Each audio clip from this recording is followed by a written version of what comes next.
Você já parou para pensar como os alimentos que você come são processados pelo seu corpo? Existe um incrível mecanismo em ação, chamado de peristaltismo, que promove o deslocamento do alimento por todo o trato gastrointestinal. O peristaltismo acontece através das contrações rítmicas e coordenadas da camada circular e longitudinal dos músculos, principalmente do músculo liso. As contrações são em forma de onda, onde a porção do trato gastrointestinal superior ao bolo alimentar se contrai e a porção inferior relaxa, permitindo então que o alimento avance. Mas como esse movimento tão importante é controlado? Para isso, temos o nosso sistema nervoso, principalmente o entérico, que é composto por uma rede complexa de neurônios que estão presentes ao longo de todo o trato gastrointestinal. É um sistema autônomo intrínseco, ou seja, o peristaltismo ocorre de maneira automática. Mesmo quando não estamos conscientemente pensando sobre ele, ele está acontecendo. Agora podemos compreender melhor sua função ao longo de todo o sistema digestório. O peristaltismo começa no esôfago e conduz o alimento para o estômago. No estômago, as contrações peristálticas misturam o alimento com as secreções gástricas. Em seguida, o peristaltismo move o alimento pelo intestino delgado, que é o principal local da digestão química e também onde ocorre grande parte da absorção de nutrientes. E por fim, ajuda a movê-lo pelo intestino grosso, permitindo a absorção final de água e eletrólitos e a eliminação das fezes. Agora que já sabemos como o peristaltismo funciona, eu pergunto para vocês: vocês sabem como os alimentos que ingerimos podem influenciar o bom funcionamento do peristaltismo? Se não sabem, vão descobrir agora. Primeiro, vamos falar sobre alguns dos alimentos que ajudam o peristaltismo, começando pelas fibras alimentares, como frutas, legumes, grãos integrais e sementes.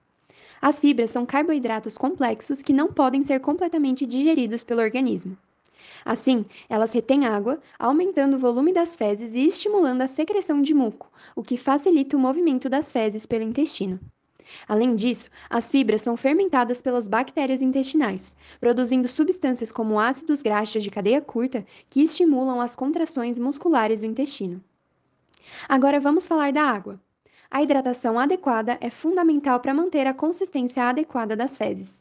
A água ajuda a amolecer as fezes, facilitando seu movimento através do intestino e promovendo o peristaltismo adequado.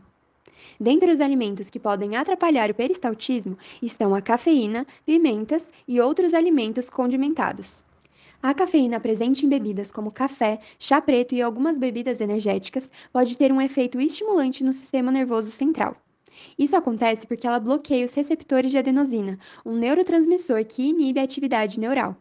Esse bloqueio leva ao aumento da atividade neuronal, incluindo os nervos que controlam o movimento intestinal, estimulando o peristaltismo.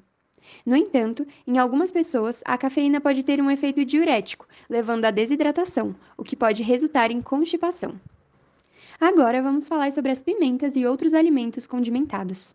Esses alimentos contêm compostos como a capsaicina, que podem irritar o revestimento do trato gastrointestinal em algumas pessoas. Isso ocorre porque a capsaicina presente na pimenta ativa os receptores de dor e calor nas terminações nervosas da mucosa gastrointestinal.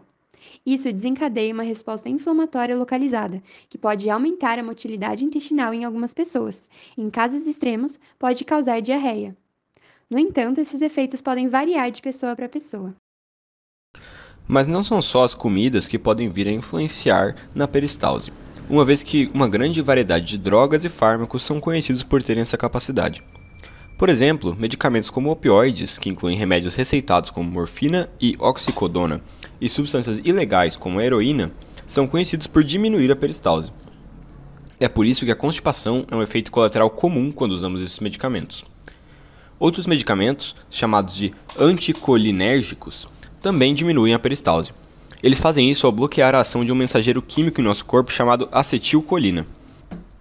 Algumas drogas projetadas para tratar diarreia também retardam a peristalse para ajudar o corpo a absorver mais a água das fezes. Por outro lado, esses medicamentos são usados para aumentar a peristalse. Eles são prescritos quando o estômago demora muito para esvaziar seu conteúdo. Os laxantes, por exemplo, aumentam a peristalse para ajudar a estimular os movimentos intestinais. E até mesmo medicamentos de quimioterapia podem afetar a peristalse, resultando em constipação ou diarreia. Mas lembre-se, enquanto esses medicamentos podem afetar a peristalse, eles são frequentemente necessários para gerenciar várias condições médicas. Concluindo, a peristalse é fundamental para o nosso bem-estar e sobrevivência. Ela é responsável por movimentar os alimentos que ingerimos pelo sistema digestivo, permitindo que nossos corpos absorvam os nutrientes que precisamos para crescer, se curar e obter energia. Assim, é vital compreender como certos medicamentos e alimentos podem afetar essa função essencial para a nossa vida. Esperamos que vocês tenham entendido.